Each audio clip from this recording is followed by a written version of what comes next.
네, 여러분 안녕하세요. 아나운서 이상철입니다. 골드리본 캠페인이라고 혹시 들어보셨나요? 골드리본 캠페인은 2007년부터 대한암협회와 대한대장학문학회가 공동으로 매년 9월에 진행하는 캠페인입니다. 대장암뿐 아니라 대장에 대해서 전반적으로 골고루 또 제대로 알자는 취지에서 대장암이 아닌 대장알매의 달로 제정을 했는데요. 매년 9월 한 달간 전국의 의료기관에서 다양한 건강 강좌나 캠페인을 실시한다고 합니다. 그런 의미에서 대장알매달을 맞이해 오늘 대장암센터와 대구 경북 암생존자 통합지지센터가 합동으로 기획한 특별기획 1편 대장암 그것이 알고 싶다 골드리본 캠페인을 진행할 텐데요. 오늘 저와 함께 속 시원한 답변을 해주실 대장학문외과 송승호 교수님 함께하겠습니다. 교수님 안녕하세요. 네, 안녕하세요. 대장학문외과 송승호입니다.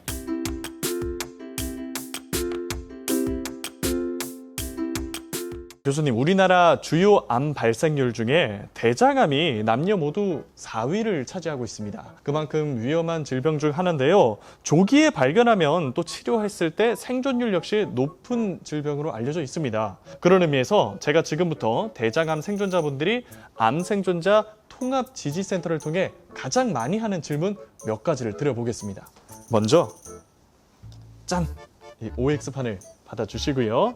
제가 질문 드리면 O인지 X인지 먼저 말씀을 해주시면 되겠습니다. 그럼 바로 첫 번째 질문 드릴게요. 대장암 수술은 장 일부를 절제해서 영양분 흡수를 제한하기 때문에 멀티비타민과 같은 영양 보조제를 별도로 챙겨 먹는 게 좋다. O인가요? X인가요? 정답은 X입니다. 실제로 많은 환자분들께서 수술 전에도 그렇고 수술 후에도 많이 질문하시는 것이 저의 대장을 몇 cm나 잘랐는지 가장 많이 물어보시고, 그리고 퇴원 전에는 제가 이런 약들을 먹어도 되는지 물어보시는 환자분들이 굉장히 많습니다. 실제 저희가 수술을 할 경우에 대장암 수술은 대장암도 절제를 해야 되지만 주변에 림프절을 같이 절제를 해야 되기 때문에 자르는 길이는 약 20에서 30cm 정도의 대장을 절제를 하게 됩니다. 실제로 우리 사람 몸은 약 1.5m 정도의 대장 길이를 갖고 있기 때문에 20에서 30cm의 대장을 절제했다고 해서 기능에 큰 문제가 생기는 것은 아닙니다. 따라서 균형 잡힌 식습관만으로도 충분히 몸의 기능을 유지할 수 있기 때문에 다른 부차적인 영양제가 반드시 필요한 것은 아닙니다. 네, 부차적인 영양제를 섭취하는 것보다는 균형 잡힌 식사를 하는 게 가장 중요하군요. 네, 맞습니다. 네, 그럼 바로 두 번째 질문 드리겠습니다. 붉은색 육류는 대장암과 밀접한 관계에 있기 때문에 대장암 치료 후에는 붉은색 육류를 절대 먹어서는 안 된다? 정답은 X입니다.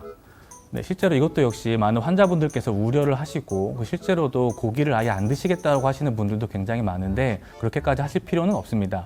우리 몸은 여러 가지 영양소로 이루어져 있고 그것이 반드시 필요하기 때문에 골고루 균형 잡힌 식습관을 반드시 유지를 하셔야 하고, 육류를 섭취하지 않을 경우에는 단백질 부족 등의 이상도 생길 수가 있습니다. 따라서 육류 섭취를 반드시 제한할 필요는 없는데, 다만 육류를 과도하게 섭취할 경우에는 당연히 꼭 대장암이 아니더라도 다른 심장 관련된 병이나 당뇨병 등의 여러 가지 문제는 발생할 수 있기 때문에 일주일에 2, 3회 미만으로 육류 섭취를 제한을 하고, 육류를 드실 때는 야채를 같이 섭취하면서 식습관을 조절을 한다면 그것만으로도 충분할 것으로 생각이 됩니다. 네, 역시 균형 잡힌 식사가 제일 중요하니까 붉은색 육류도 섭취하시되 너무 과하게 드시지 마시고, 또 붉은색 육류를 드실 때는 채소를 함께 먹으라고 그렇게 얘기해 주신 것 같습니다. 자, 그럼 다음 질문 드려볼게요. 대장암 치료 후에 설사가 심할 때는 지사제만 먹으면 된다. O인가요? X인가요?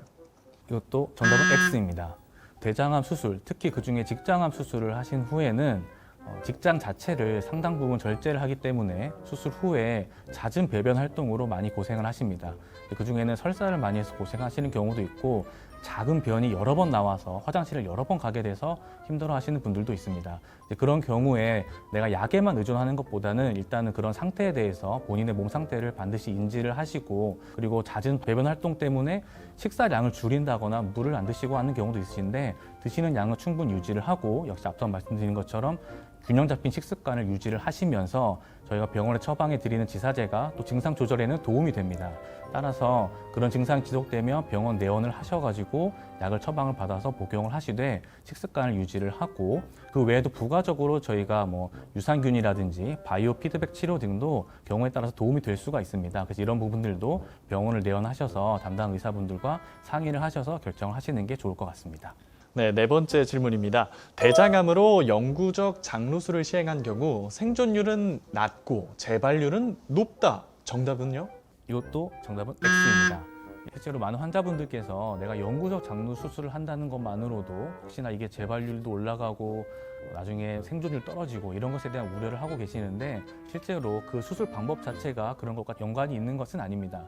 저희가 영구적 장루를 한다는 것은 결국 항문을 보존하지 못한다는 뜻인데 그것은 병의 정도가 아니라 병의 위치가 일단 가장 중요합니다. 대장암은 앞서 말씀드린 대로 대장이 1.5m 정도의 길이를 갖고 있기 때문에 대장암 자체가 어느 위치에 있냐에 따라서 수술 방법이 달라지는데 항문에 가까워지고 그리고 항문 관략근을 침범을 해서 항문 관략근을 수술하지 않으면 암을 다 치료할 수 없을 경우 극히 일부의 경우에서만 저희가 항문을 보존하지 못하고 영구적 장루 조성을 하게 됩니다. 따라서 같은 병기의 대장암이라고 하더라도 그것이 항문에서 멀리 있으면 항문을 보존하게 되고 항문에 가까울 경우에 이제 그런 수술을 받는 것이기 때문에 반드시 그 영구적 장루 조성술을 했다고 해서 재발률이 올라가거나 생존율이 떨어지거나 하는 것과는 관련은 없습니다. 네, 다섯 번째 질문은요. 대장암 바로 알기를 위해서 대장암이 없는 분께서 보내주신 질문인데요. 변비약을 장기간 복용하면 직장암이나 결장암에 걸릴 수 있나요? 이것도 정답은 X입니다. 실제로 변비약을 오랜 기간 동안 복용하였다고 해서 그것이 대장암과 관련이 있다는 명확한 근거는 없습니다. 그리고 또 비슷하게 변비가 오래되었다고 해서 대장암을 일으키는 것과 관련이 있는 것도 현재까지는 밝혀진 바가 없습니다. 다만 변비약을 오래 드셨다는 것은 변비가 오래 지속되었다는 것일 수도 있는데 그런 경우에는 그것이 처음에는 괜찮았을 몰라도 이후에 대장암이 발생을 해서 그걸로 인한 장폐색의 증상일 수도 있습니다. 따라서 변비가 지속될 경우에는 반드시 병원을 내원해서 전문가분들과 상담을 하시는 것을 권유드립니다. 변비가 있을 경우에는 우리가 대장암의 발생 과정 중에 하나가 우리가 음식물 섭취하거나 했을 때 소화 과정에서 발암 물질이 나올 수가 있고 그것이 대장을 통과하면서 사이에서 상호작용을 통해서 대장암이 발생할 수 있다는 얘기도 있습니다. 그래서 변비가 있다는 것은 그런 시간이 오래 지속될 수 있기 때문에 어떤 인과관계가 있을 수 있다는 추론을 해볼 수가 있지만 이 역시도 명확히 밝혀진 것은 아니어서 변비가 오래되거나 또 변비약을 오래 먹었다고 해서 반드시 대장암과 연관이 있는 것은 아닙니다. 교수님 끝으로 암 치료를 마친 대장암 생존자분들께서 건강하게 일상생활로 복귀하실 수 있게 도움이 될 만한 말씀 하나 해주시죠. 보통 저희가 5년 이상 수술 후에 5년 이상 결과 관찰을 해서 재발이었고 잘 계신 분들에게는 완치가 되었다라고 말씀을 드리는데 그 긴 과정을 잘 뚫고 헤쳐나오신 환자분들께 진심으로 축하의 말씀을 드립니다.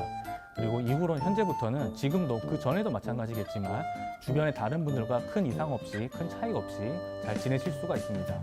가장 중요한 것은 식습관을 균형 잡히게 유지를 계속 해주시고 또 유산소 운동, 금연과 금주는 반드시 지켜주셔야 합니다. 그리고 국가에서 시행하는 건강검진을 반드시 잘 지켜서 시행을 해주시고 가장 빼먹지 말아야 할 중요한 점은 2, 3년마다 주기적으로 대장 내시경을 해서 저희가 비록 대장암 수술했지만 다른 대장에 또다시 암은 생길 수 있기 때문에 거기에 대해서 반드시 확인하는 그런 과정이 반드시 필요하겠습니다. 네, 주기적으로 대장 내시경 꼭 해주시고요. 여기까지 오늘 송승우 교수님과 함께 대장암에 대해서 자세히 한번 알아봤는데요. 끝으로 인사를 드려야 되거든요. 오늘 저희가 유튜브 채널을 통해서 인사를 드리고 있기 때문에 구독, 좋아요, 알림 설정, 유튜브 감성으로 같이 인사 한번 드려보겠습니다. 여러분 잊지 마세요. 구독, 좋아요, 알림 설정. 감사합니다. 감사합니다.